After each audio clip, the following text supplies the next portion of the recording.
a record of the delightful piece they're going to play this evening. Ladies and gentlemen, ladies and gentlemen, ladies and gentlemen, ladies and gentlemen, ladies and gentlemen, ladies and gentlemen, ladies and gentlemen, ladies and gentlemen, your attention, please, attention, please, attention, please. And now the moment we've been waiting for is here. Hey everyone, welcome back to Requiem Radio. I'm your host, Solar Requiem, and also the host, Hazy Dialect, here today. On this episode, we are going to be covering Viking lore, history, and the whole mythos involved in that, and hopefully filling up some misconceptions people have about the culture and heritage of the Viking people. With us today, we also have our special two guests. We have Big Z. Hey, Big Z. And hello, good people. Yep. And then we have Valkyrie with us today. Go ahead and say hi to everyone. Hey, how's it going? All right, sounds good. Yeah, I've known both of these individuals for a hot minute now. I've always enjoyed their company when they talk about Viking lore and mythos. And one fateful day, we're in a pretty good space talking about a lot of these different issues and just going back and forth. And I thought, why not a better idea than have them on our podcast? So I'm glad to have you guys both here. And thank you both for taking some time out to be here. Happy to be here. Thank you. Thank you for having us. Thank you for having me too. You know, I really do appreciate it. Easy. Yeah, so I guess we get right into it then. So what got you guys both into the whole Viking mythology and like Viking like history and stuff? What was the thing? Do you guys have like, was it just a memory? Was it people you were surrounded by? What got you interested into like this certain field, if you will?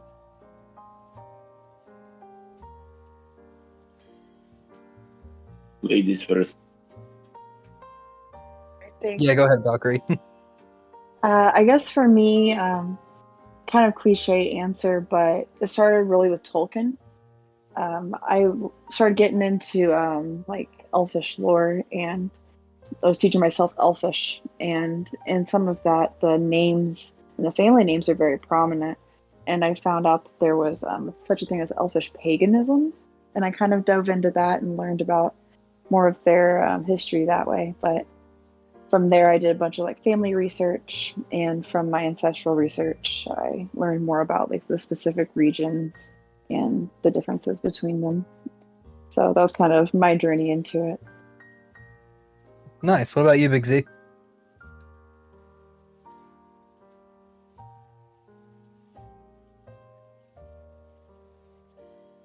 Hey, Big Z, you there, man? I think he may be having connection issues. Oh, there he is. Okay. What got you into like Viking history and lore and stuff like that? Was it something in particular that interested you? Well, I grew up in military home, and there is always fascination about military history and wars and everything. And then I stumbled upon Vikings one day when I was very little, like 8, 9, and just got so in depth in that culture, in that mythology, and all of it. I just fell in love in it, and just kept pursuing it as one of the side hobbies, but also kind of a love on the side. So yeah, that's basically the history of it. All right, sounds dope. Hazy, you want to add in anything too? In terms of Vikingism and Norse mythology, I really didn't have particularly anything that got me into it. Rather, it was just a collection of just watching things like The Deadliest Warrior. Actually, surprisingly enough, a cousin of mine brought over some DVDs, a collection of like things that actually are physical. You know, it's not digital. You can't download on a phone. It's very particular. It's interesting actually when you think about it.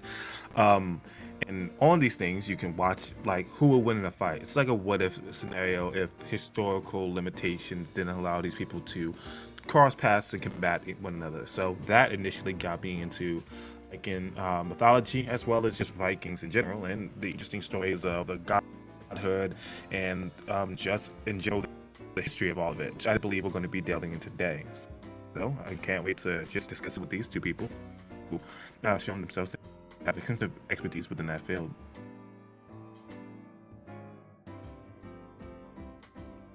Nice. Yeah, I'd say for me, a good thing that got me into it was probably reading a lot as a little kid, and near the same vein, Tolkien definitely, but like looking more into like, what fascinated me the most was always berserkers. Like that interested me as a concept, and reading more into that, and I kind of like expanded into like, like how Vikings and Christians intermingled later through different kingdoms and empires, and really just like European history of like, what was Europe before Europe is today, if that makes any sense. And I don't know, always like the almost feudal setting there was back then, where if you ever go back to it, like you have people like writing, Game of Thrones, for example, but it's a lot of similarities between that in a weird way, if that makes any sense, between that period of time of like Vikings, like, King Canute and whatnot, or like we were saying earlier off camera, like Ragnar Lothbrok and like his story and stuff, where it kind of has this nice blend, like to where does the person start and where does like the legend begin, if you will. But what do you guys think about that? Yeah, there's a quote by Tolkien where he says that all myths are based in truth, right? And I think that a lot of myths are made that way to keep stories alive. At least that's my opinion on things. Add on to what you said there, even alcohol and beverages, like the popularity of like neat, if I'm being correct, definitely it's just a ubiquitous drink within the culture that like stories were birthed out of that. Like, if I'm not mistaken, like a goat is shown partaking in just. But to say the least is that some stories were influenced, and poetry, arts were affected by the consumption of this drink, and it speaks volumes about like how silly elements of culture kind of inspire elements, but they also inspire misconceptions. But I would like to hear Big Z what he thinks about this as well. Can you just repeat the question? I got lost in the stories.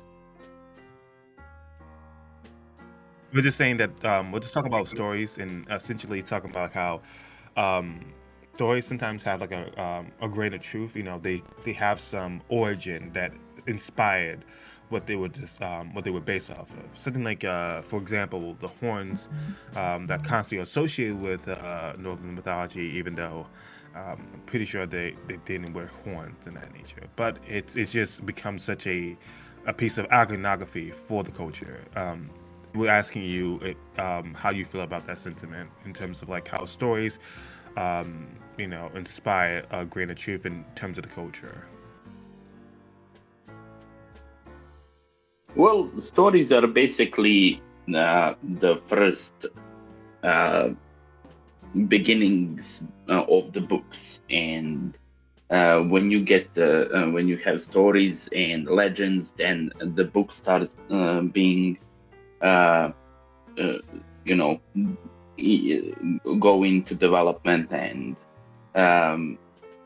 but basically it's what I want to say is that the legends, the stories will become myths, the myths will become legends, and all that combined throughout the history and through all the word of the mouth will change. For example, that you mentioned the horns, that was basically really put out by more modern storytelling, because to explicitly talk about Nordic mythology, Viking culture, it was pretty scary at the times. So people just wanted to put that aside and make it more, hearable or readable or something like that. That's why it's always nice to read into the true mythologies. What was the core and basic of the beliefs and of the mindset of those people or any mythology in the world. So yeah, that's my thought on it. Docker, you want to add anything else on that too? Yeah, I think that there's definitely like the books and texts. I mean, that's where we have most of our history from today, right? It's like, it's recorded history with the church, there came documentation. But I think a lot of it's just the stories that we tell each other and how we keep like stories about people alive. I know in my family that we have stories about each person that it's like, oh, I've heard this 100 times. Okay, grandpa, right? And I think that's kind of how it starts, and I think that's how really people live on. There's a movie I really like called Big Fish, and at the end of it, it's my father told his story so many times that even after he died, he turned into a story because he just became them. And I think that's really what it aspires to be. I mean, it's a way to keep your people alive, and I think it's wonderful that they're documented and written down. But yeah, I think a lot of it's just the oral tradition of it.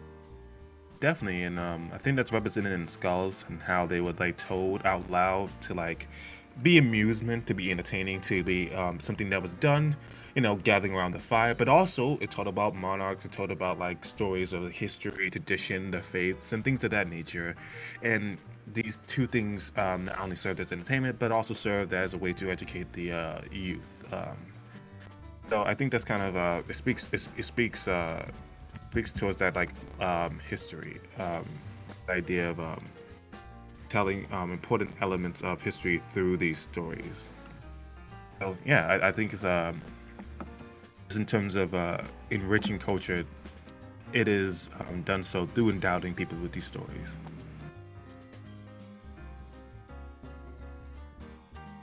Another thing too, it's like I see a common theme among like Viking stuff as well from like an outsider perspective. A lot of it is culture driven by, trying to get glory and fame. And I feel like that's something that stands out about the Vikings a lot different from like, let's say, the Arabian Nights or other groups, the samurai, where it's a very honor bound driven culture where it's like, I want to be famous. It's like not enough for me just to be a chieftain.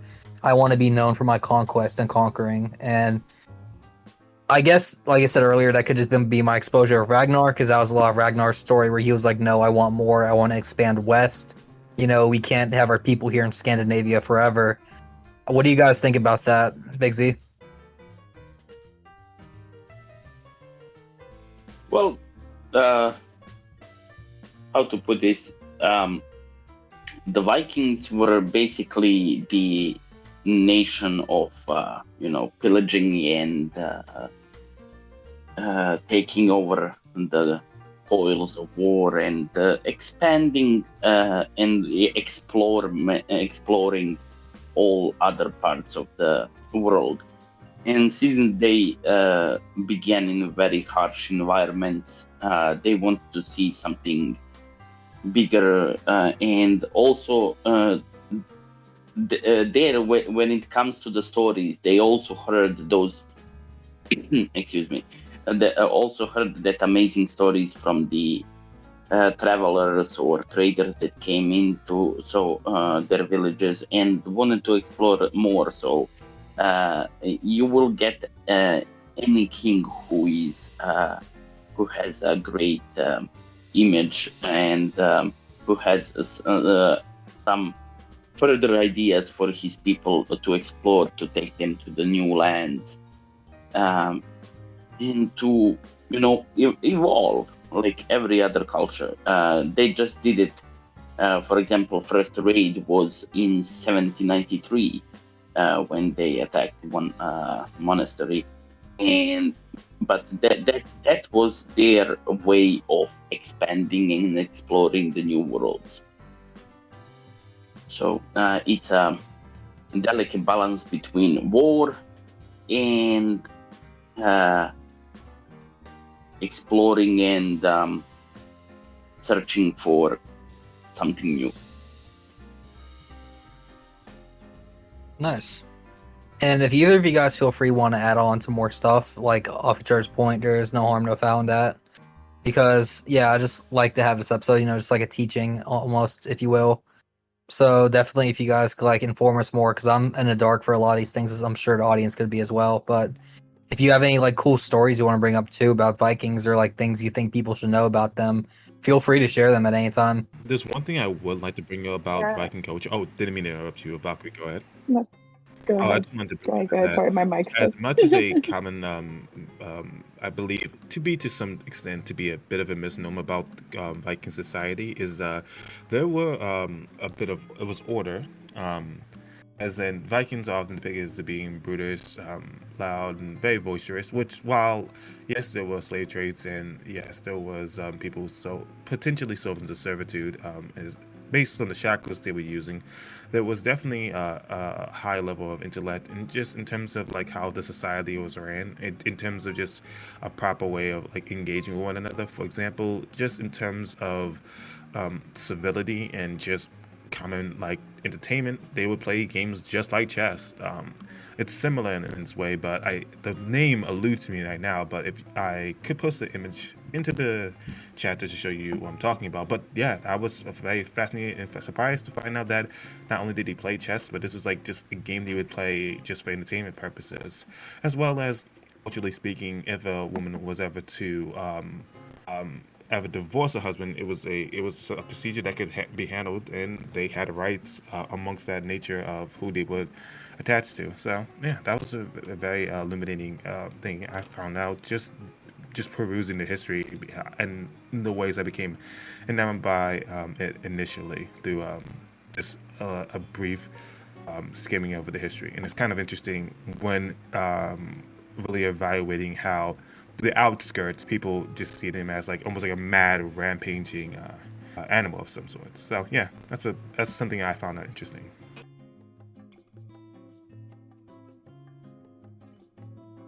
Yeah, I think there's a lot of misconceptions about the Vikings, and I think a lot of it comes from the lack of belief and faith in the stories that were told in mythology.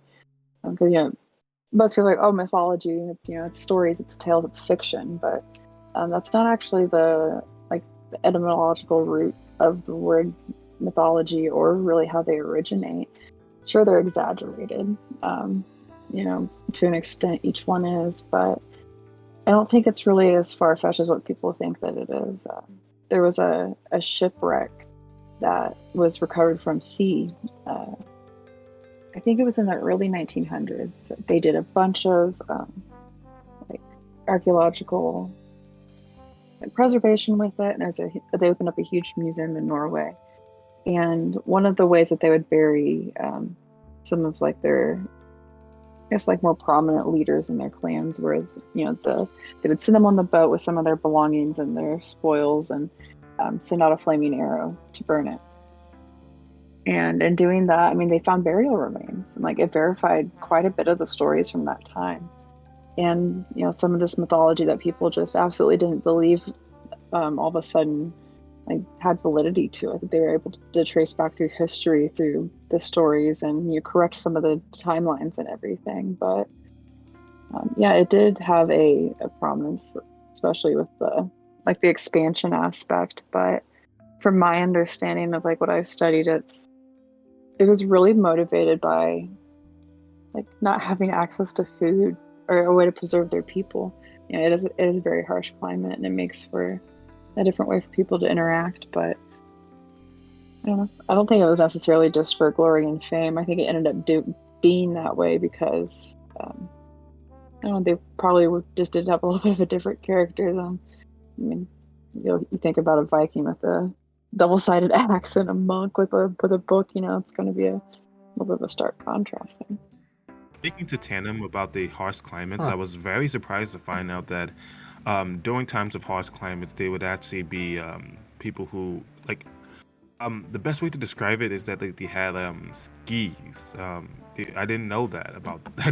I just assumed most depictions kind of had some sort of just them hiking in just the blizzard, knee-deep snow. There's no way to get around. And speaking to me, I was always under the impression that skiing was something of a modern conception, something briefly around 18 to really like around that time period. But seeing the skis and all that I didn't even know about that. I didn't even know that that was something they did. Well, especially due to the harsh climates, I just assumed they would just have boots that would just insulate them. But yeah, that's actually something that's also fascinating about how they adapt to the harsh climates. Yeah, it allows them to move over like the snow and stuff a lot easier, especially for distance, and 'cause it spreads out your weight. So a lot of the skis are probably just like a log that they've like split however many times or whatever. But it's the same concept, I think, as like snowshoes, maybe in other very snowy areas. Okay. Um, Oh, I was gonna ask too. I guess finish up your point really quick because it's a bit of a different point I want to mention. I was just saying, archaeologists basically suggested that they basically had to slide over these areas, and due to them finding like pine wood, like skis, like almost I think around 100 or almost 100, and so like it was pretty evident that they were like expert skiers in around the areas, these harsh climates and environments. So yeah, go ahead. Yeah, so a question for Big Z and Valkyrie. I was asked this earlier, or someone told me this actually in a very matter-of-fact statement, that the Vikings were actually some of the first vegans and non-meat eaters, and that they found a way to cultivate grains once they took over area they no longer had need for meat. What is your opinion on that, Big Z and Valkyrie? Were the Vikings vegans, do you think? Or... Sorry if it's a bit of a silly question, but I had someone ask me that, and very confidently they did. I'll let Z answer first. Yeah, Big Z, there, man? Well, they were not the vegans in the sort that we know now, because when they were cultivating their crops and the grains and everything, first they were exploring a lot, even in their land, and sometimes with the harsh winters and harsh soils, and North Europe is not very famous for good soil. They were eating those and all those grains because of the pure necessity to eat it. Or when the hunts were unsuccessful, it was necessary to feed the people in different ways. They also created a lot of dishes that were kind of mixed with fish and some different like seaweeds also, like not sea but water weeds, and you can call them vegans, but it was more out of the necessity than out of quote unquote living healthy. So they weren't necessarily just... They weren't, for a moral reason where they're like, it's wrong to kill a pig or a cow. They're more like, hey, we have low vegetation, we need to eat this, and times for like a bad hunt, or...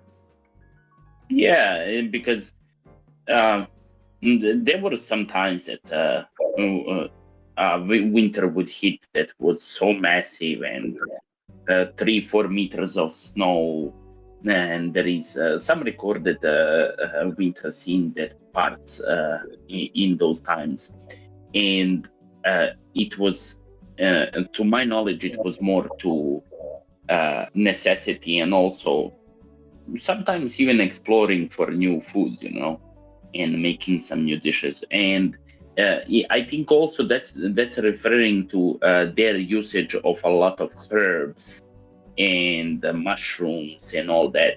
But they had a much more deeper meaning in, for example, some herbs and mushrooms, because excuse me, they would use that for preparement of the war or the battle, or like berserkers used mushrooms to feel more in touch with their crazy nature spirit.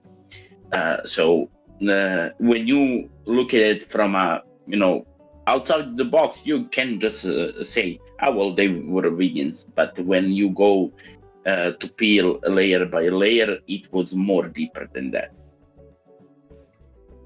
If I Okay. can kind of add on to that. Yeah, sure. Go I ahead. Matt. know terminology can be difficult. I know English is your second language. And they're like vegan, I think means no animal products at all, right? So pescatarian, I think, is what most.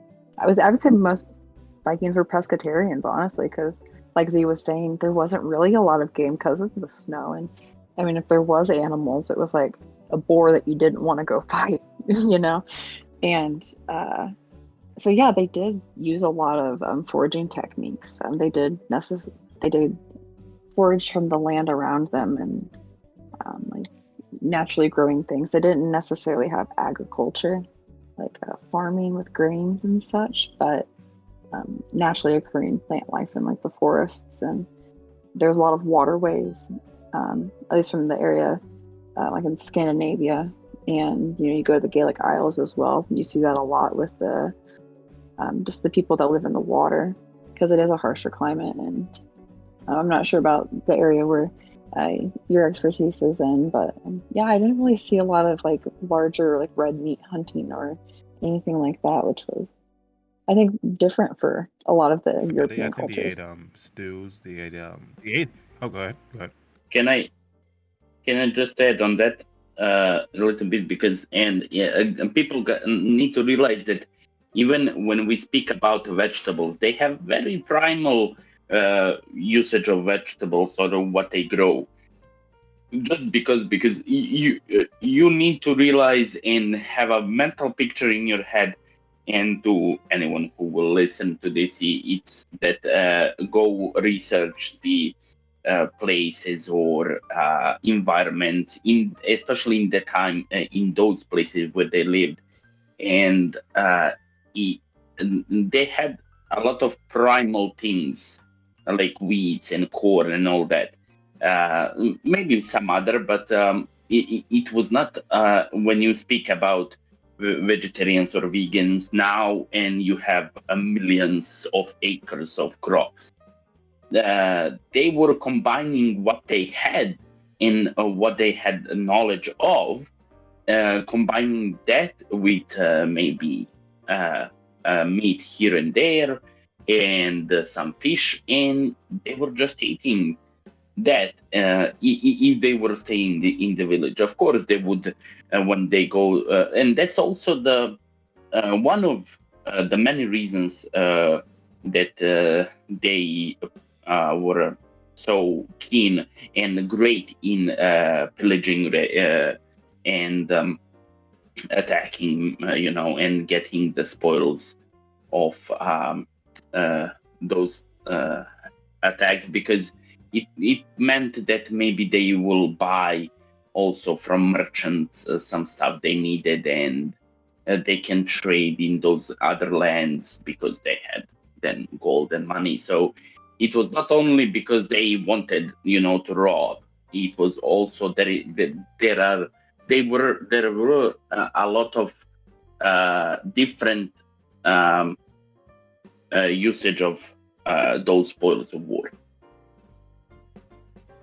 Absolutely. Like, I think they were very resourceful, and I don't think people really give enough credit to really how diverse the whole area is. Because it is very like specialized and specific in some spaces, and that is what makes them able to trade, and why they, at one point like had big tribal like alliances between them all and lots of trade routes. Yeah, good point. Yeah. Speaking of trade, who were, I guess, the Vikings' like biggest rivals when it comes to like trading routes and stuff like that? Because to my knowledge, I know they went pretty far west. And how far south did they go? Because I've heard stories that sometimes they touch around like the Middle Eastern area, but they weren't really there for long enough to leave a footprint. Did they have like any quote unquote rivals, if you will, historically? From my knowledge, at least as far south in like Europe they went, the first documentation of the Great Heathen Army, which would have been the point that they crossed through the Romans, it would have been Sigurd, which was Ragnar's first son from his first wife. But that's the first like documentation of them, and from my understanding, they went pretty easily past the Romans. They didn't really attack them until later on. But I don't really know if they had any, like what their prominent trade cycles was, because a lot of where they were moving through was I believe new territory to them. So I think it was either if people wanted to fight them outright or if they wanted to trade, and I guess they just would go on from there. I don't know. I can admit I don't know that. Yes, well, Yeah. I can add to this topic because I kind of researched this, and it's very interesting to know that, and this was interesting to me to find out that Vikings went very far, because on the west they went as far as Newfoundland, the island, and on the east they went far to Volga River, down to Constantinople, and that was how far they reached. But usually the two parts, men of Sweden went to Russia, and men of Norwegian and Danes went to Ireland or Scotland or England or France. So there were a divide in trading routes, but as Valkyrie said, they really didn't have enemies in that sort of way, because when they went to the new places and when they were trading stuff, it was more so people getting to engage with each other cultures. So it's not in that time of period. It was not a very also it was not very honorable to attack traders. So they would have that honor between anywhere they went to trade and to, actually expand their culture.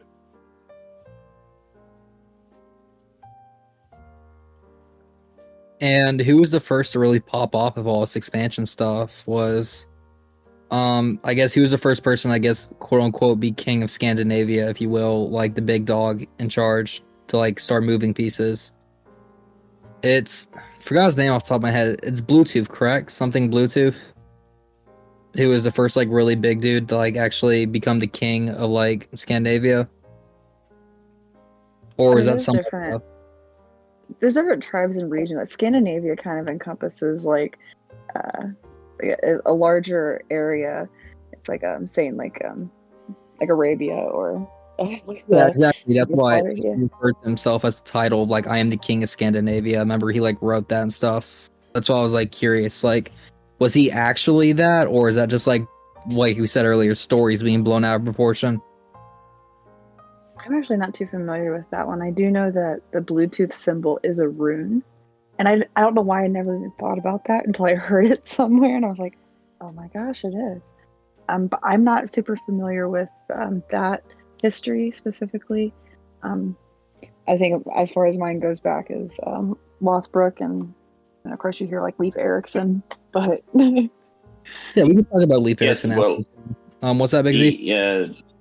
The first yes, and Bluetooth is a rune, yeah. And I was also pretty surprised when that came to realization. But first, the big king was Harald Fairhair, and he was the first old Norse Harald that was basically the first king to claim sovereignty of over all Norway. So. All right. I did a thread a little bit back ago about the other king that I know most prominently is King Anu, and he was a king that had I think it was like 10 sons, and he had, over time, for his own fame and glory, sacrificed each one of his sons. And it really is a story of like how like betrayal kind of is a downfall for a lot of these people, because like they do rely so much on interdependence with each other. And yeah, I mean, I think there's a couple like notable kings throughout the time, but it's interesting to me to see like which ones actually like stick out, or why they were prominent, right? Like what makes stories live on? What is it that makes us remember them? I think that's always something to pay attention to.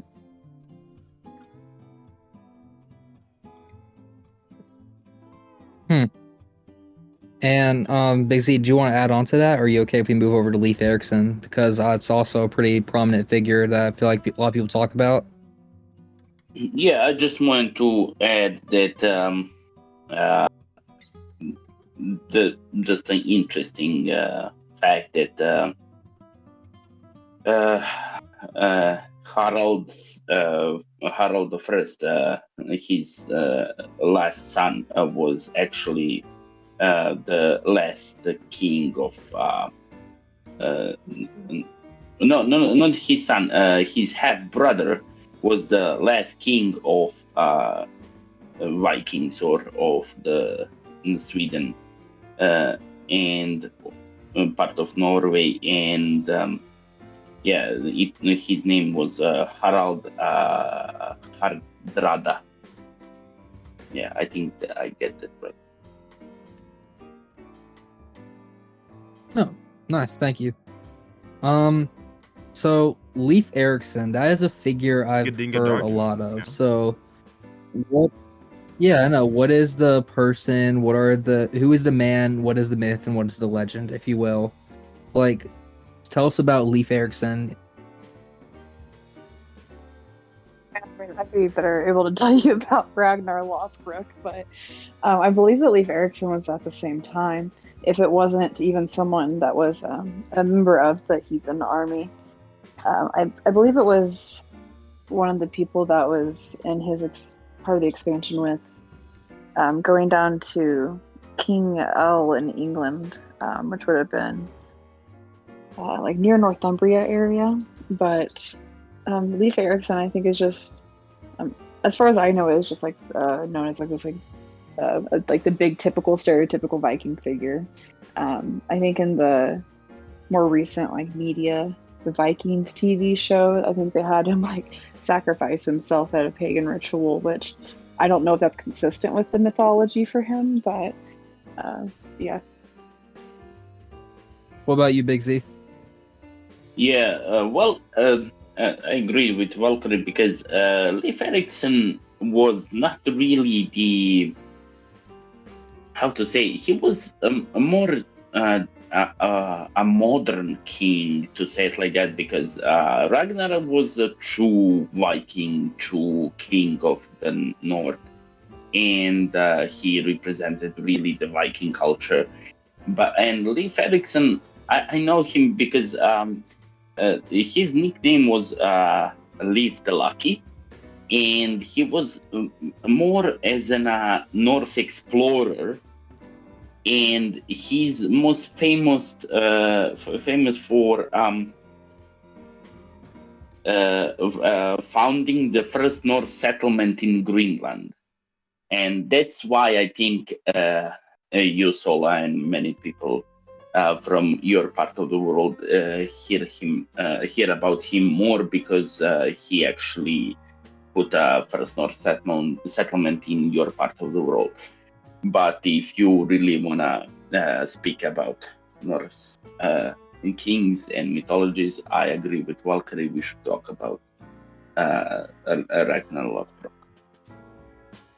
Yeah, sure. We can move over to Ragnar. So I guess the same question applies to him. Like, who's the man, the myth, the legend, Ragnar Lothbrok? Valkyrie, go ahead.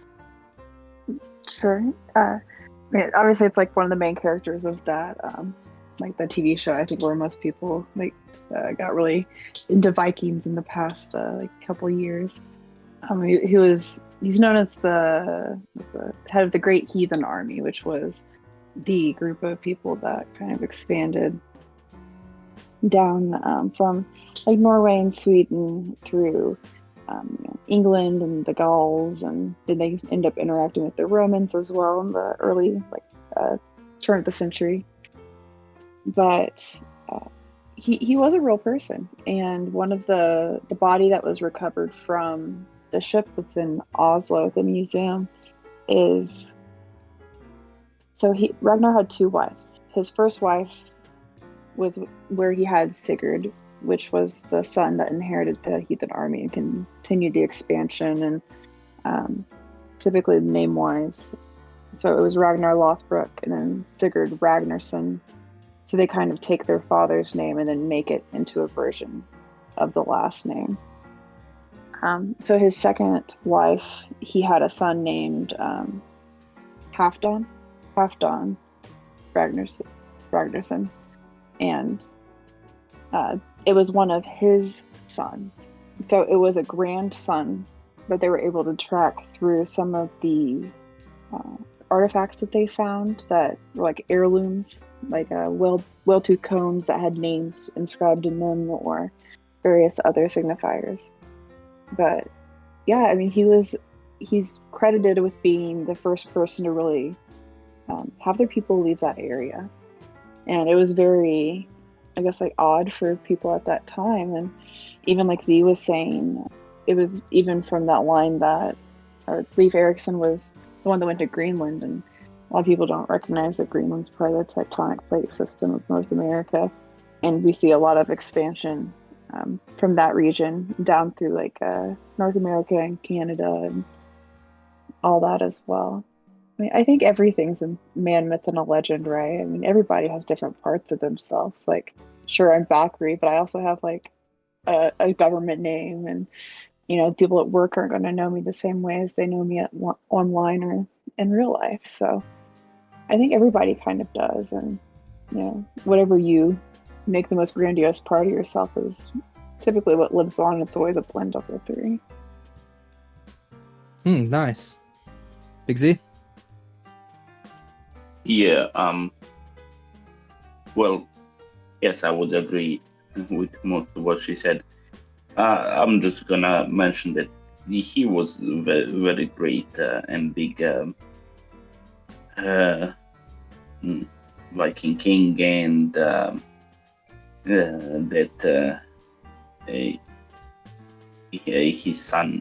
his sons were very great warriors.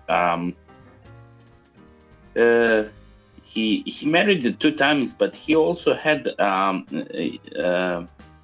I think somewhere were mentioned that he married also one more time for Norwegian queen Oslo, but I don't know if that's for sure a fact. And if people wanna, okay, yeah, it's the second one. That's her name. Okay. Yeah, it was for a treaty, though. That is right. Yeah. That's why I didn't know if it's for a fact or if it's a story. But if people want to know more about Ragnar Lodbrok, because there was a lot of sagas and stories and legend made about him even after his death, and there is excuse me, actually from the book from 14th century, after the the Vikings saga, and when he started to mellow down, there was a book found on Iceland. It was from 14th century, talking about just about Ragnar's Lodbrok achievements and his son's achievements with him. So, and there is you can read about saga of Ragnar's sons, saga of Ragnar Lodbrok himself, saga called Ragnar's Drapa, Krakumal. So yeah, that's a saga of his death. So there is a lot to also explore there. and he was the son of Sweden King Sigurd and the cousin of Danish Queen King Godfred. I think it was he was his name was. And also the Valkyrie, what you mentioned, Halfdan Ragnar. It literally meant his name was the meaning like he was half Dane, and yeah. Quick question, and then I'm going to bounce over to Hazy for some questions too. What do you guys think is a media misrepresentation of Ragnar Lothbrok? Because I know there's the show Vikings, and then there's also another show from like the Wessex perspective called forgot the name of it at the top of my head. What's the name of the show Ragnar's in? Trying to remember it. It's like Lost Kingdom or Last Kingdom, I believe, something along those lines. Yeah, Last Kingdom. I heard of that.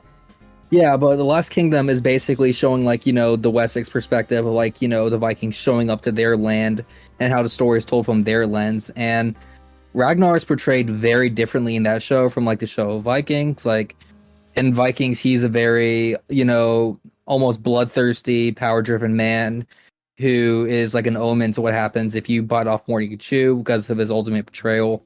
That happens later on. But in the other show, he's seen as a very cold and almost Machiavellian, like calculated man for his decisions and decisions making. And I was just curious, like, you guys are projecting the same character as being two very different persons almost. Like it's almost like your name alone similar. So I guess sorry about that. My question is like, where do you think Hollywood? Yeah, where do you guys think Hollywood kind of like got Ragnar wrong? I guess because it's very fascinating since I've been it comes with history's aspect because it's hard to like go with an entirely how should I say it? The best way to describe it is like to divorce yourself. Like if you were doing a documentary, like a completely historical, accurate depiction of the character, then naturally you would do that. But to some degree, I think the best parallel to some regards is to someone like Nobunaga, who was somebody who detached people from their chains, who had Hamuramu, who was suspected to be like gay or to be in a gay relationship with people, which gives him a more kinder nature in some of his iterations. However, due to the surrendering of some religious faiths that he did incur upon, and killing and burning of some religious areas, in some other pop culture and iterations in games, fictions, or novels and TV shows, he's often depicted as a demon as well. So I think it speaks towards that like creative liberties in terms of like how people perceive these actions and what they like highlight as being so repulsive that or so endearing that it has to be highlighted, or they believe that it's unbeknownst to the audience, so it highlights them in a different light. So that's I wanted to add on to that because I think it's very fascinating how even though we're looking at the same character, there's some things that character could have done that drastically alters the perception to you in some regard, especially if you're going to make an iteration of this character within the TV show. And there might be qualities you despise, and there might be qualities that you admire. Adds onto Sola. The question was basically asking about the historical inaccuracies about the characters, or you believe that there was Yeah, no, definitely. You honestly expanded my question really well. You hit it on nail on the head. Like, you know, where I guess did Hollywood mess up, or like, what do you guys think about his portrayal in either or? I guess. Yeah, I think you said it in a really great way. It really is. It's all up for interpretation, right? And you can present someone with the exact same piece of paper with one line, and they'll, a room full of people will read it 10 different ways.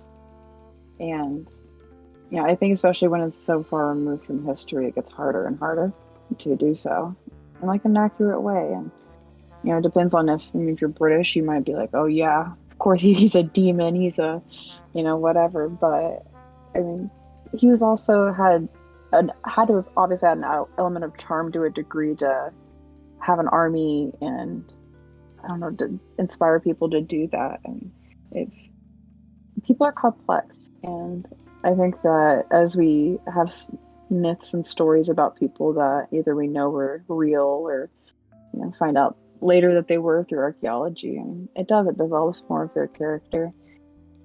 I always think that's just interesting to see, but I think for myself at least, the thing that I think that they get maybe at least a little bit inaccurate about Ragnar is that it's kind of something that Z touched on earlier. European descendants typically have bloodlines to Ragnar Lothbrok the same way that people do to Genghis Khan, because yes, you always talk, rape and pillage the village, which, I mean, controversial, sure, but I mean, they went over a lot of land, and his wife stayed home with the children, and he had various partners throughout the areas of England, and I don't think a lot of people realize how many people probably descend from these people that we have as legends, and that's why they've survived as legends, because they've told their children the stories, and then their children told their children the stories. So I think that the misconception for me is that, like, so many more people probably are related to them, but they don't realize that they are, and that it survived. The stories that survive is because that's who you are, and I think there's some beauty in that. What do you think, Big Z? Yes, I agree with Valkyrie completely, because it doesn't matter how you portray it. The stories are told till this day, and you gotta realize that the Viking era was from around 780 to 1100 year, somewhere around there. And we talk about that, and we even have a podcast now about that, 1,000 years or later almost. So, and these people, as she said, went around and have had relations with a lot of different people around the world, and where they explored. And if we had a time travel machine, we could see that many people descended from Vikings, and have their blood in it. And the question you asked, only thing I have to say about Ragnar is that they put him in a. Of course, you gotta make it for Hollywood and for drama, but he was more down to earth from the books and the legend that I read, and he was extremely good tactician, and basically a general. So that's the only thing, but that's boring for the show. So I get that why they put that up. I don't think it's boring. I think it's an important part of it. Yeah, it's history. It's Yes, stories of of course. different people, Yeah. Yeah, of course. I'm just saying for the show, for the Hollywood and all that, you gotta make it like interesting. Yeah. Yeah, it's Hollywood in a nutshell. They like over dramatize literally anything for like no reason at all.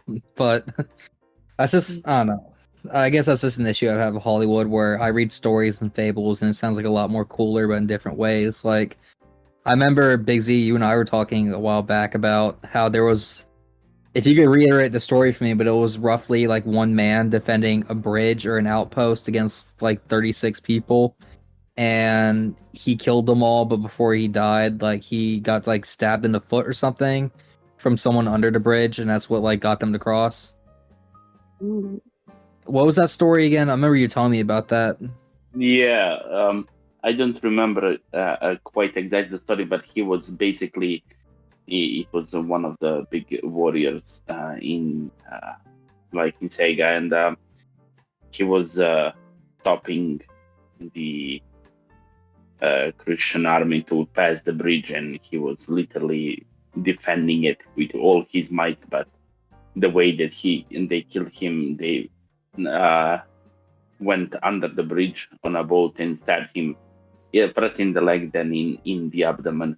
But he still stood for enough time to, let his brothers, sisters, and comrades pass and go and escape. And I think in that story, you can capture the essence of actually the Vikings, and when they fought, when they went for exploring the new lands and pillaging and all that, they were doing it as the most strongest bond you can have. And they had love for each other, like pure love. They loved each other. Doesn't matter, like man, woman, man, whatever. It was that brotherhood and the family and all that. They had that in them when they went for the explorings of the new world. So yeah, that's one of the things I very much appreciate and admire about these people. Yes, they were cruel in some ways, but it's different. It was a different time. It was almost 1,000 years ago. Yeah, and you always got to watch out for the trap, because I remember having a conversation about Vikings and someone rudely interrupted, and they were trying to say things like, "Oh, why do you care about Vikings? They're all barbaric, evil people who just killed people." And I'm like, yeah, but you gotta look at it from the historical lens of like the morality and people of that day, if that makes any sense. Like, people's views on things 1,000 years ago are 100% going to be different from views today, because that's just basic human, morality evolution over time. It's like, I'm sure 1,000 years in the future, once the dust settled, you'll have a whole new group of people and they'll look back at us in like a scoffing way, being like, oh, why didn't they do X, Y, or Z? But definitely, like, yeah, I don't think people should like brush off like history at all, especially history, things that we're not familiar with. Well, the thing is, I look at it this way. There is we all know who Spartans were, but it's Vikings are not portrayed as great warriors in the Hollywood now and in today's movies and all that. The first ever we had to look in the show Vikings, and we had a glimpse into it from the movies and movie production. But I mentioned Spartans just because as they had that strong bond between them and trained and had some amazing things that they have done. Also, the Viking had it. And there is a lot of interesting facts, their boats were in that time pretty astonishing, and they made them from wood around them, and you gotta realize that the boats they made cross over from, for example, Norway to Newfoundland. That's 4,000 miles on oceans and open seas from boats they made in their own backyard, basically. So when you just look at in those little fun facts, you can see how it advanced and how amazing these people were. Yeah, the architecture of the boat, stuff like that. And I remember, Valkyrie, weren't you telling us about how there's still some boats in those areas that exist today that you could look at and stuff? Yeah, in Norway, in their capital city, it's called the Viking Museum. There's a Viking ship museum. It's in Osberg. I believe that they have 2 or 3 ancient ships there on display. And what he was saying was right. They just made it from the trees they had in their forests. They're like, well, this is what we have. We're going to use it. But what was really unique about at least the structure that they used for their vessels was that it wasn't like a one piece like a canoe, right? So a lot of the fishing ones that they would use were just, small offshore boats, whereas when they were going off into these like very, tempestuous oceans that were dangerous, a lot of the time, a lot of their ships would break because they were too rigid, or have enough men and supplies to make it across. They just couldn't do it. So they ended up creating the structure of like interlocking ones that were kind of jointed that would move. So that way it would roll with the waves and the crashes, and it would be more flexible in doing so. Especially with all like the small canals and waterways and stuff. It functioned better if it was more flexible that way. So there's a couple of them that they had found. I think a lot of them were probably destroyed with burials. But you'd have to be like, someone of big significance to, have your ship burned with you, because it's a lot of hours, right? But building this ship, I'm sure, is not easy. But yeah, some of them still do exist today, and I think that is a testament to just the integrity of the ship, I guess. I don't know if that fully answered your question or not. Oh, it did. It actually did a lot. Thank you. Hazy, and I would just encourage anyone.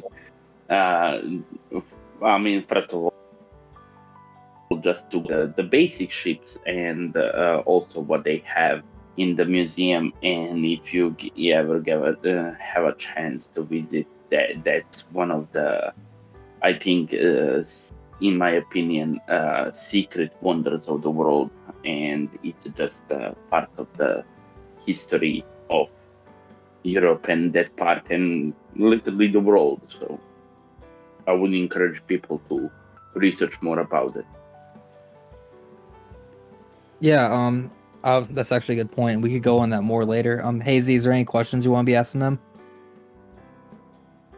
Primarily, I've been looking at craftsmanship in terms of how they build things. Like, it comes to the axes, boats. Is there any designs that you guys find yourselves enamored with, or those that you find to be like really amazing? Because usually I look at for me, in terms of craftsmanship, I really enjoy how the art for the boats look. But that was one of the things I was really wanted to discuss about. But those are some of the things I really, when it comes to mind for Viking culture, those are things I really enjoy.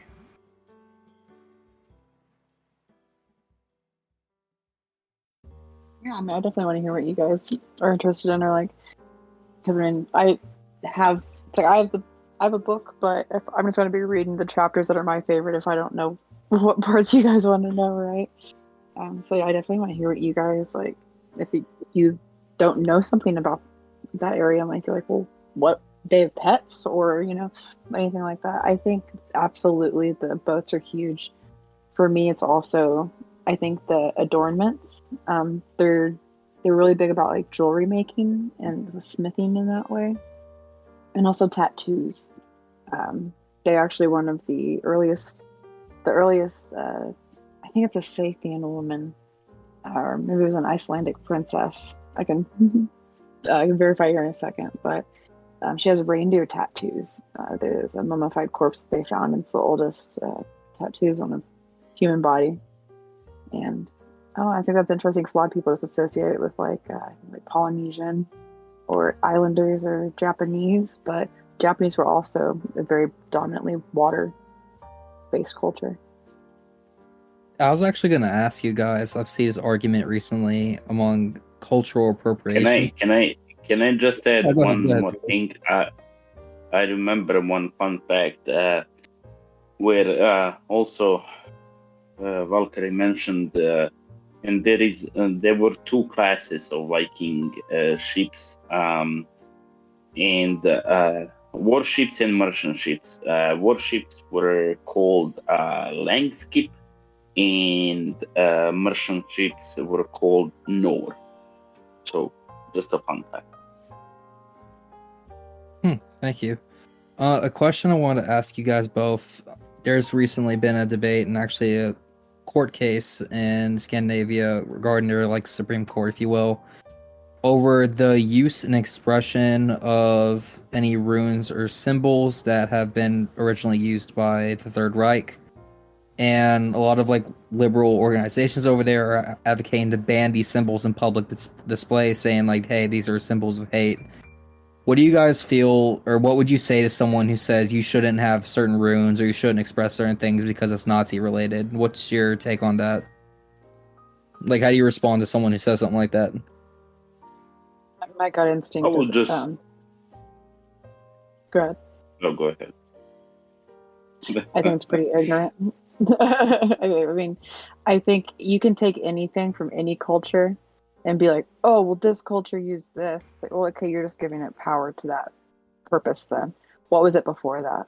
I mean, even sure, the Reich used the reversed swastika that's originally a Hindu symbol. And I mean, everything has power. Power isn't good or bad. It's how you use it for good ends or ends that are beneficial. And I mean, I know personally, I have some runic tattoos, and I get some people that come up to me and go, do you realize what you have on you? And do you realize, what do you think this is? And I think it's about having a conversation about it and explaining what the actual context is, because anything can be called evil. True. I do believe that the LDA also, even though in terms of its surfacing of conversation and discourse, most people definitely do say things to the nature of, how could you call a OK symbol bigoted, or how could you say it's okay to be white is white supremacist in some capacity or another. The LDA is very much emphasized, at least in terms of the research you can come about when reading the LDA about describing hate symbols, is that it's highly contextual in terms of how it should be ascertained and understood by people, which means essentially that universally you cannot just announce that this symbol is bigoted. Rather, it's contextual in its necessity for you to be mindful of things of discourse or devout values, things of that nature. However, it's also unfortunate that symbols such as Ichigo's bunkai with the Buddhist symbol not be used due to the overwhelmingly historical understandings of it as it's used as a signifier for Nazism and fascist ideology. So there's a sort of a dual wielding when it's talking about hate symbols and how it becomes prevalent within common discourse. If anything, honestly, for me personally, garners a bit of an animosity for those who perverse these symbols from the original historical usage.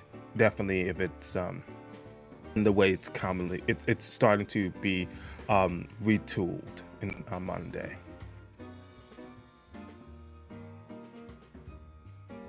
Absolutely agree with you, and I think it's a really wonderful way to say it. I think a lot of people don't recognize that enough, and I appreciate you doing so. What about you, Big Z? What's your opinion on those groups of people? To put it more bluntly, if you don't know what the symbol is for, go and do research and then open your mouth. It's basically that.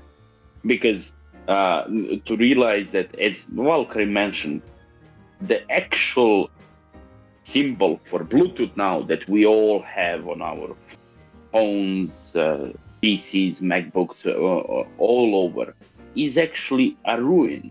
Is actually came from those periods of history that we spoke about in last hour, and people can use it. And I completely agree with Valkyrie when she said that there is no evil or good. It depends how you use it and what you use it for. And but there is also true meaning of symbols, ruins, and all those stuff. And if you don't know what it means or what it represents, then just don't open your mouth. I will put it bluntly. That's how the reality is.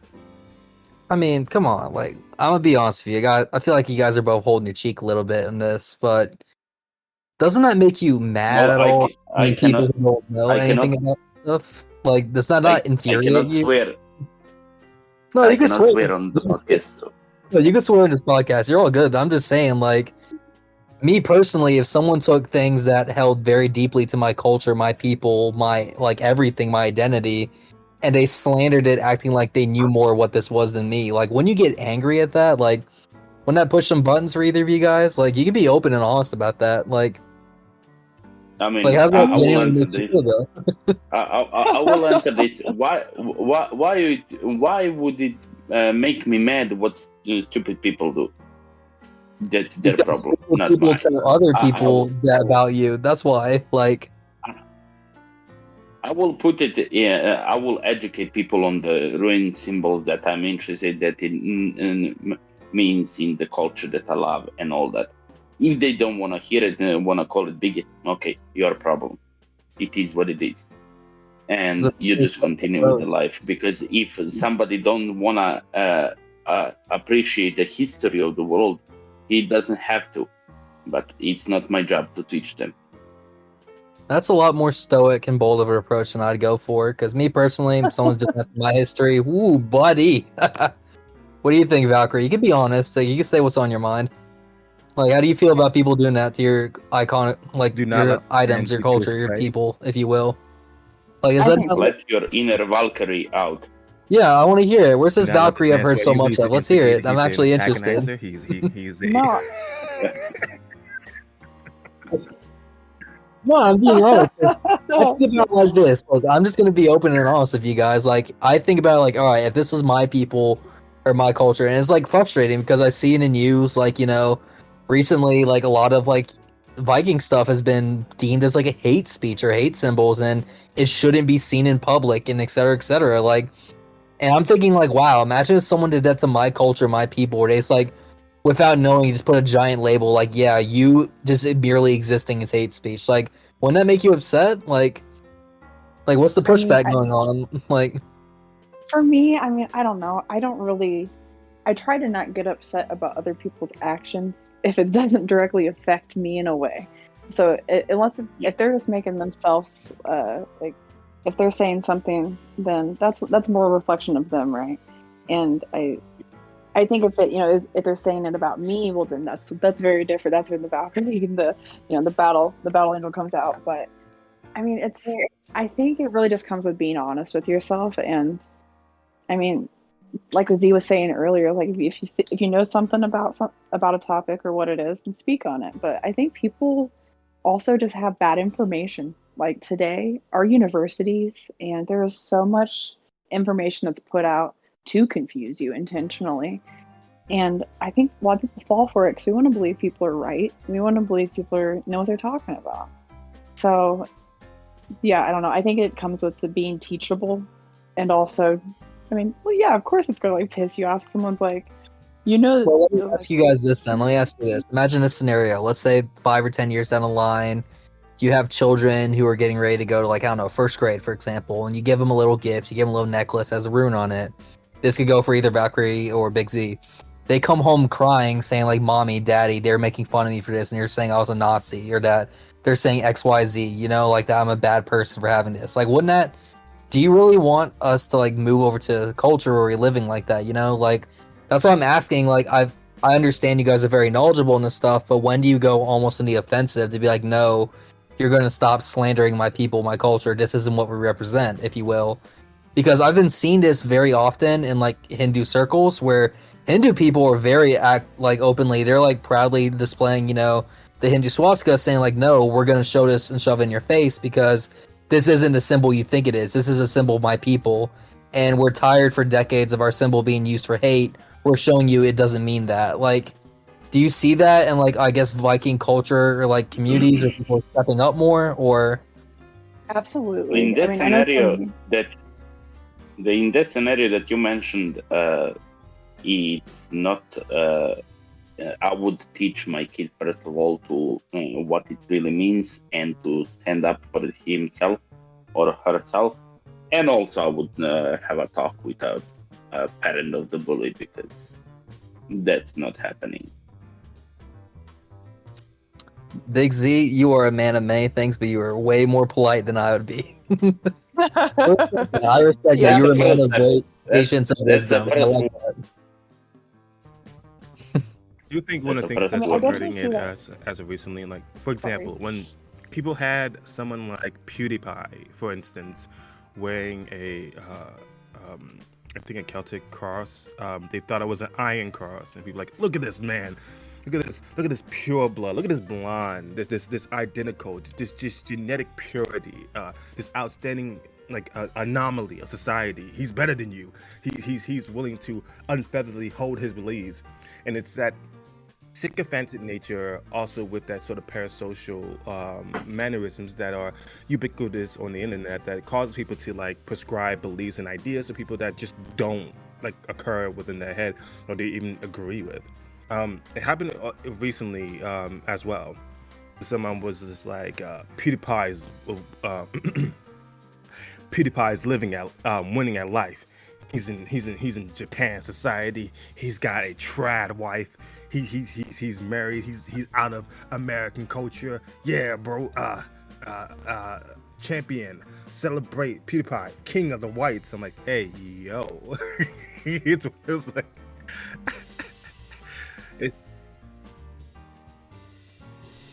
It's like there's always the pushback, in two groups, and yeah, so I'm just, I guess, looking at Viking history from the outside lens, on like appreciating it. It's just sad watching people like slander it, but I guess, yeah. Sorry if I was trying to stoke some fires earlier. It's just I'm tired of like seeing like it almost looks like he's getting pushed over, and do you want to see in the next like decade or two it be completely erased or worse? Like very progressivized to be like this very I don't know.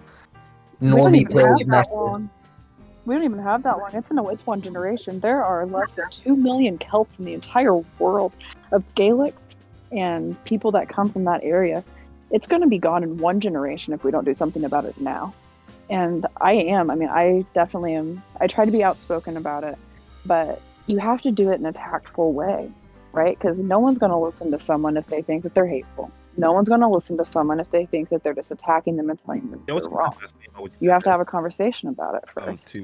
And it is. There's nothing wrong with there. I think it's kind of fascinating about the level of, I would just say, fragility that exists in just people on a regular basis. Is that sometimes, and it's true within common parliaments, that you have to kind of prioritize being polite versus being right at times. Because even if you tell someone unequivocally what's wrong or faulty about what they're saying about a particular subject matter, hostility will be prioritized over the actual truth and the accuracy of what's being described to them. Like the idea or notion that they're made to feel stupid about a particular subject matter definitely will be at the forefront. So, not to necessarily say that you guys can't come down hard on anybody, but what would you guys think that could cause a resurgence of notability and visibility of just the culture in general?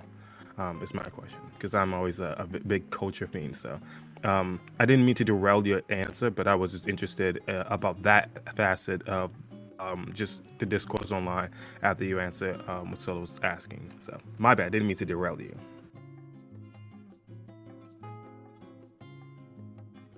No, you're totally fine. You're totally fine. It was a good point. So I think it is. I mean, you have to maintain respect with people. And I think that almost every disagreement is probably rooted in a misunderstanding of sorts. And it's not always, that person's fault. Sometimes they don't know better, or sometimes there's just general lack of information.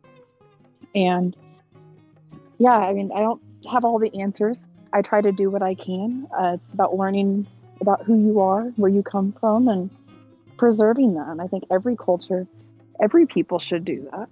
Everybody should stand up for who they are and keep their traditions alive. Exactly. And I say this every time we have guests who come on when this topic's brought up. I've always had the philosophy of hey, no one should be embarrassed or ashamed of who they are, where they came from. I don't believe in that. Like, I don't believe in this weird victim guilt trip, like, the sins of the father equals the sins of the son. Like, I find it really silly, and it's like very just non-productive, and it's just almost like, in a way, excuse my language when I say this, but like cutting the balls off of someone's culture. Like, that's really what it is. Like, you're taking away the very essence of what makes them them. And I just hate to see it, because at times it feels like there's very few left, and I see Vikings and Viking culture as being, if you will, a last bastion of, like, Eastern masculinity and Eastern essence of strength, power, and they hate it. They despise it. They want to destroy that, and that's what really makes me upset seeing. But you're gonna say I something? appreciate that.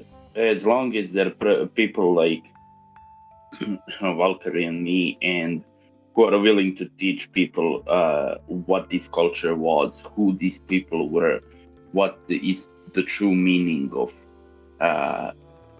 from the ruins to their language and mythology, and to teach them about to show them that their misrepresentations are not correct. And when you do it in a stoic way, in the more mature and wiser way, then that misconception can be destroyed, basically, because people will listen about the history. Yes. It's Yeah, almost, I agree. I mean, like, there's a time where the Viking cultures has said, just, we've heard enough talk. Now it's time for you to listen. That's why I think that's how I see like anything like that. But my always hats off to you guys. Best of luck. I hope you guys don't get erased or, like, I guess, cauterized, if you will, from your people. But it's very upsetting. But I wish the best of it. I appreciate that, and it's people like, we're different culturally, but we still have such respect for each other that it's giving each other the platform to speak about it and helping each other, supporting you to just not be embarrassed of who you are. There's nothing wrong with saying, like, I'm white. I'm not sorry about it. I can't do anything about it. Like, my whole life, I've had people hate me for being white, blonde, blue-eyed before I even knew anything about politics. Like, my brother's half Korean. My best friend growing up was African American, black. Yeah, you just have to not be embarrassed of who you are, be authentic, and always be teachable. My only advice. Thanks for having us, though. It's nice to have a platform to talk about it. Yeah, no, that's what I'm saying. Like, this is your guys' episode. I'm here for you. Like, 100% agree, though. Yes. You gonna say something, Big Z? Well, yeah, I agree and be completely sure.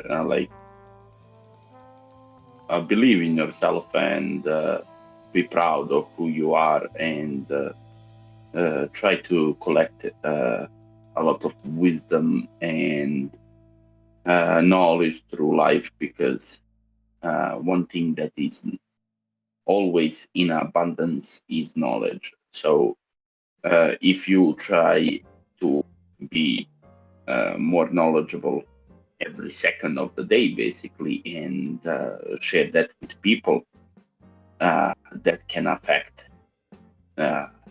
generations. Agreed. Thank you. If we could, like, close up and turn to a lighter note, I think I found something all of us could talk about and agree on. So we're all in agreement that Full Metal Alchemist Brotherhood is the best, correct? Or Oh yeah. Yes. Oh, yeah. yeah, Hazy, what Fullmetal about you? You Alchemist Full is Metal Alchemist fan or Philosopher's you a Stone. Brotherhood fan?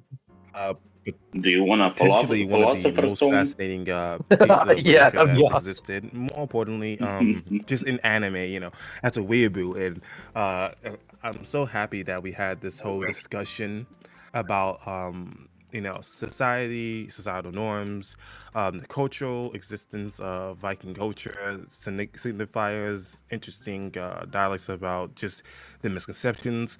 I knew that episode of Villain Saga was going to get me through this conversation, so I'm happy for it. anime polls do. Just to say. Vinland Saga reference. Vinland Saga reference. But in Let's terms of fucking like anime, Yes, good I'm show. enamored with watching shows that have not concluded by the time that the initial anime's run through goes. One of the things I become very fascinated by is just how to compare these two shows. And as someone who's who's watched the original and then watched the newest iteration, have you, to ask the room, to get a vibe check of the room, has everybody watched the original OG version of the series and the newest one? But okay, so I was watching that and when it Dragon comes Ball. to Yeah, 100%. this anime and equivalent exchange, it was probably one of the most fascinating ideas of a power system that felt balanced in a way that is hard to describe. It was always about materials that could be ascertained by the individuals and quite noticed, and then even a villain like Scar, who was dangerous in a way that was only just pulling a thread out of the functionality of how just alchemy works. It just stops at the deconstruction stage, and that in of itself makes him dangerous. It's almost like thinking backwards in a sense that makes him just adverse to most people how they fundamentally operate with alchemy. So in terms of the series, I have to ask you questions about this. It's a very big question to ask, but in terms of Full Alchemist, can I get a question for every one of you guys? What do you think it's trying to say? Like about what is the overarching message you could say you got from it? What is the theme? Big Z, you want to take a crack at that? What do you think is like the overall theme for Full Metal Alchemist? Like, what's the meaning behind it, if you will? Well, first, I would say it's about, first of all, about brotherhood, and second, about how to say this. When you make, I got the impression when you, it's about when you make a mistake in life and you think it's the biggest mistake and you cannot go over it. It's to show people that over time, with a lot of work, effort, and knowledge, even the biggest mistake can be corrected or made into something bigger and greater. Because even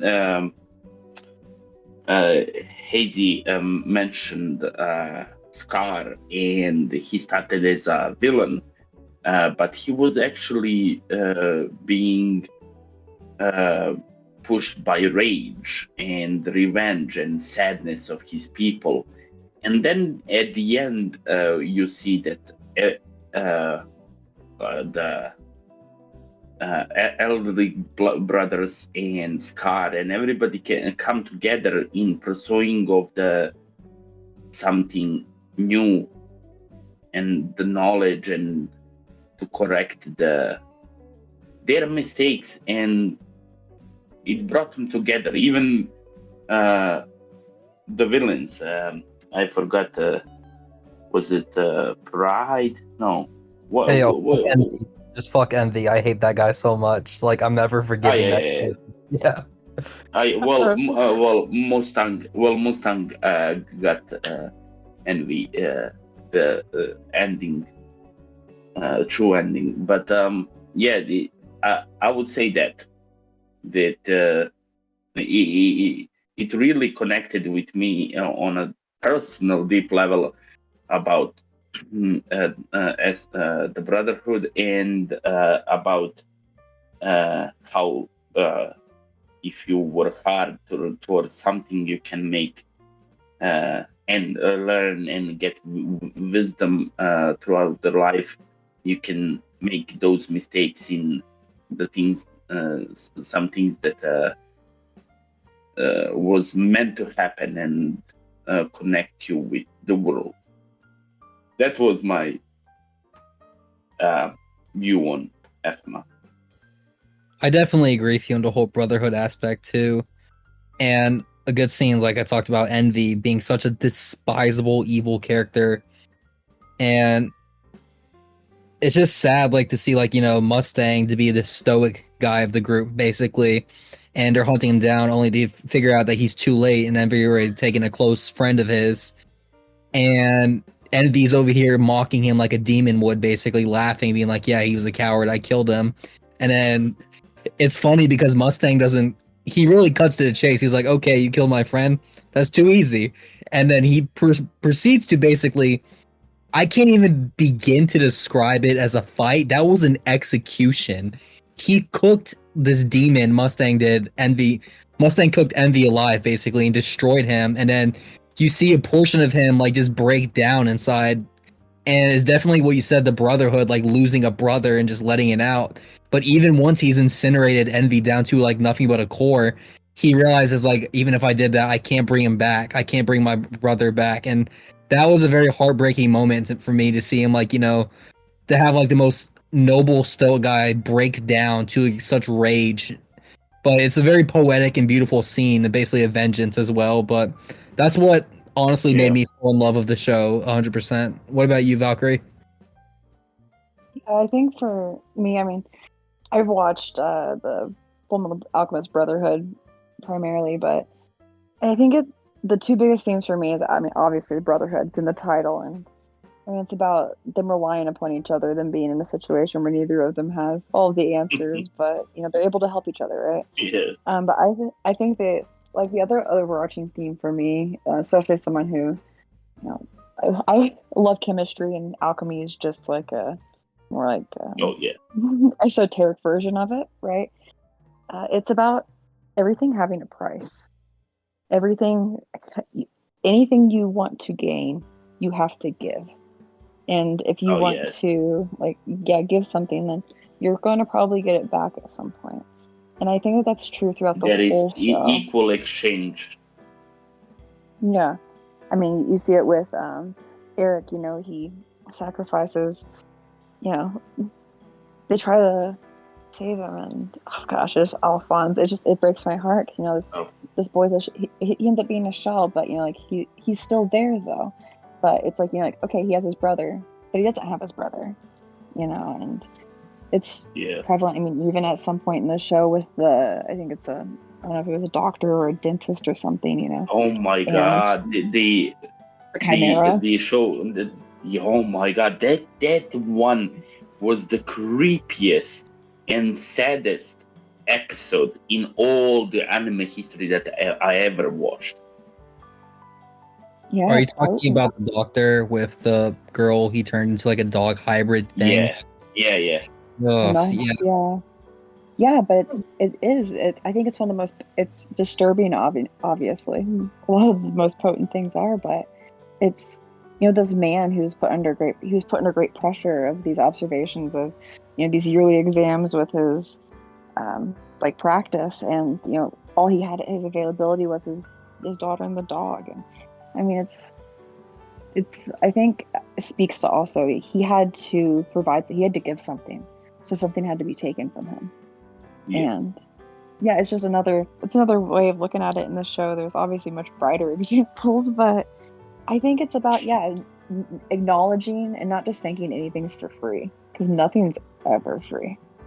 Think about the show, and the best way I can. I didn't mean to interrupt you, Solus. Was you trying to say something? In terms I of literally was just about to say, what's your opinion? That's what I was going to ask. To be describing the show is truth in a way, and what I think the truth, to be imbued and endowed with most of the members of the show, is this bizarre idea or this false premise that often people are trying to quantify throughout the series, and that is what is the expense of a soul, or what is the throughout this, people make equations, people do the Philosopher's Stone, people try to exchange these elements for a soul, and the souls are typically some level of energy, but they are uncontrollable. They are, even to Father, who attempts to get all of these elements together and to become like an all-powerful character. He is literally only sitting upon this energy that he cannot control. Like, it's such a fragility in this all-encompassing power that he perceives himself as. To purify his body, he gets rid of his envy, lust, sloth, all these follies of human beings. But the follies of these human beings are a byproduct also of trying to do human transmutation.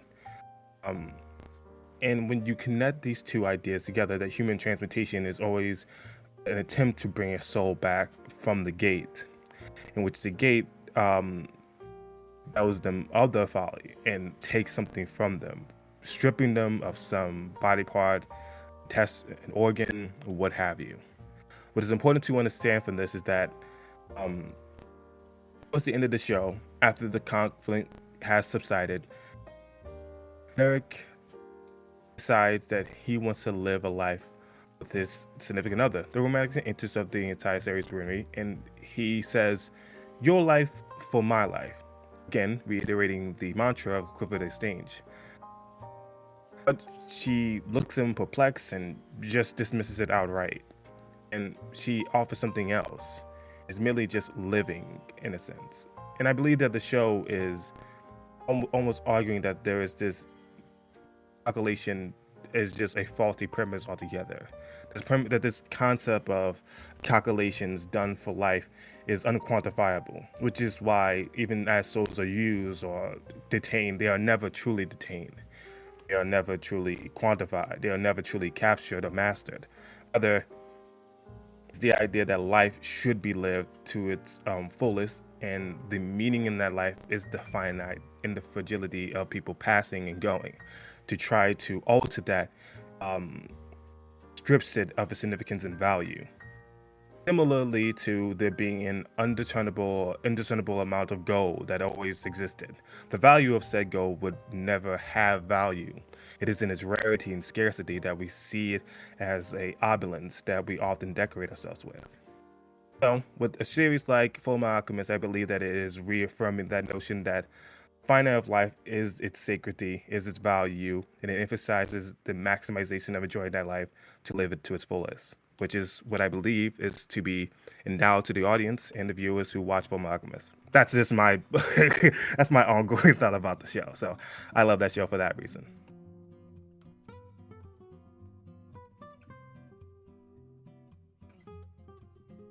Very yeah, I basic. think you did a great way of saying it. Really. No, Oh, I just want to sorry. watch it again. Yeah, Needs almost to feels reach like that those shows mic, get again. Yeah, it is. I But feel will- like you get something from it every time that's different, you know. Good. But I will just keep the episode with Nina. Yeah, no, I'm skipping those episodes. I can't have that heartbreak again. That just made me sad. Yeah, I don't need to see that. I saw it once. I'm good. Yeah. Oh, well, I guess it's been a pretty good episode. Do you guys want to wrap up with anything else or talk about anything else that's on the way? I think my just closing thoughts are, you know, don't be ashamed of who you are. And if you don't know who you are, try to learn about it. Or whatever you're drawn to, whatever you feel like that kinship, like that brotherhood with, you know, there's probably something there. It's probably your instinct and your soul telling you, hey, this seems familiar. What is this? And, you know, no one's ever going to be perfect as long as you remain teachable. It's the best you can do. I wanted to thank you again for having me on. No, it's a pleasure to have you guys both on. Hazy, you got any closing comments for us? Well, I do. To just continue what Valkyrie said, try to learn more about your history, other cultures' history. Maybe you will find yourself in some of them or connect with other legends or mythologies in a deeper way. And just to mention one of the most important things in Viking culture, that Valkyries were the bad essence of divine army. That's all.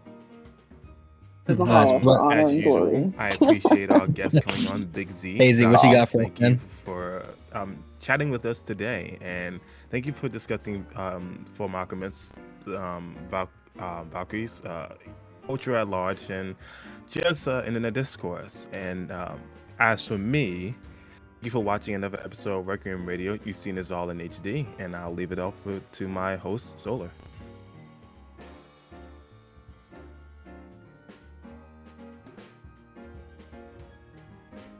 Yeah, thank you. I'm glad we were able to end on a note of talking about Full Metal Alchemist Brotherhood, because in a way, I felt like it tied in nicely to this episode of Vikings as well, because what I've learned is that Vikings are many things, but at their core, they're brothers. They watch each other's back.